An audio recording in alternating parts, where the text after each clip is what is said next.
Les professionnels de la santé publique travaillent à prévenir et à contenir la propagation des maladies infectieuses au sein des populations, et plusieurs questions émergent au cours de ce processus. La modélisation mathématique est une méthode scientifique susceptible d'apporter des réponses à certaines de ces questions. Grâce à la modélisation, on peut effectuer des simulations informatiques afin d'illustrer le mode de propagation d'une maladie dans un espace virtuel. La modélisation permet ainsi de réaliser des essais virtuels à partir de scénarios du monde réel. Dans cette introduction sur la modélisation mathématique, nous allons voir plus précisément en quoi cette méthode consiste.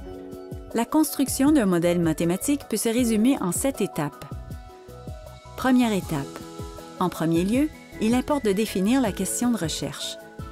La formulation de cette question a une grande importance, car elle déterminera le choix du modèle mathématique et des données à utiliser.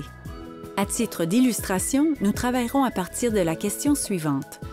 Quelle est la stratégie de dépistage optimale à adopter pour réduire le nombre de cas de syphilis dans une population donnée? Deuxième étape. Ensuite, il faut comprendre l'évolution naturelle de la maladie et en connaître les processus biologiques sous-jacents, par exemple son mode de transmission et la réponse immunitaire qu'elle induit. Troisième étape. On peut recourir à un modèle mathématique pour décrire l'évolution que peut suivre une infection tout en prenant en considération les différents facteurs qui influencent sa propagation.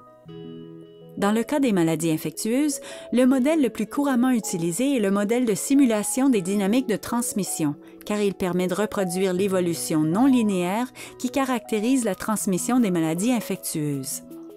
Rappelons l'exemple que nous avons choisi, c'est-à-dire de réduire le nombre de cas de syphilis dans une population. Notre modèle doit servir à illustrer l'effet de différentes interventions imaginées par la santé publique pour réduire la propagation de la syphilis dans une population donnée. Quatrième étape. Des données doivent être rassemblées pour définir la structure du modèle ainsi que les interactions qui le composent. Les données quantitatives peuvent être tirées de sources telles que des études biologiques, des données de surveillance, des données administratives, des études cliniques. Pour tracer un portrait du contexte et formuler des suppositions, on peut également s'appuyer sur l'opinion des experts et l'expérience des patients. Cinquième étape. Revenons à notre exemple. Pour tenter de répondre à la question de recherche, à savoir identifier l'intervention optimale pour réduire la transmission de la syphilis, les modélisateurs vont élaborer 3 mondes d'essais virtuels, soit le monde 0, le monde A et le monde B. Le monde 0 reproduira la stratégie en place dans le monde réel où toutes les personnes se présentant à la clinique avec des symptômes de syphilis subiront un test de dépistage. Ce monde témoin constituera le scénario de référence. Il servira de point de comparaison pour les autres essais virtuels. Le monde A pourrait reproduire, par exemple, une stratégie où l'on augmenterait la fréquence des dépistages à tous les 3 mois chez les personnes qui ont un risque élevé de contracter la syphilis, soit les personnes qui ont des antécédents d'infection. Enfin, le monde B pourrait correspondre à une stratégie de dépistage universelle où l'ensemble de la population se présentant à une clinique subirait un dépistage 1 fois par an. Sixième étape. Les modélisateurs ont la possibilité de réviser leur modèle et d'en ajuster les paramètres pour tester comment un changement dans certains facteurs influencerait les prédictions du modèle.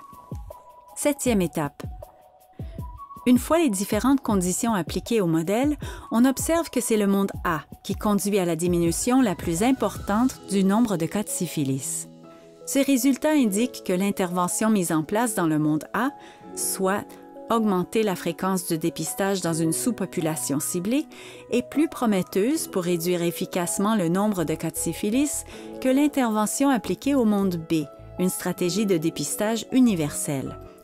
Ce modèle fournit aux décisionnaires une idée plus juste du potentiel d'efficacité d'une intervention, ce qui leur permet de mieux allouer les ressources. On utilise les modèles mathématiques pour tester différents scénarios et produire des versions simplifiées d'un système complexe. L'exactitude de ces modèles, et donc de leurs prédictions, dépend directement des connaissances accumulées sur l'infection, à savoir les facteurs biologiques et sociaux qui régissent sa propagation. Et puisqu'il y a toujours un certain niveau d'inconnu, les résultats produits par les modèles mathématiques présenteront toujours une marge d'erreur qui reflète ces incertitudes.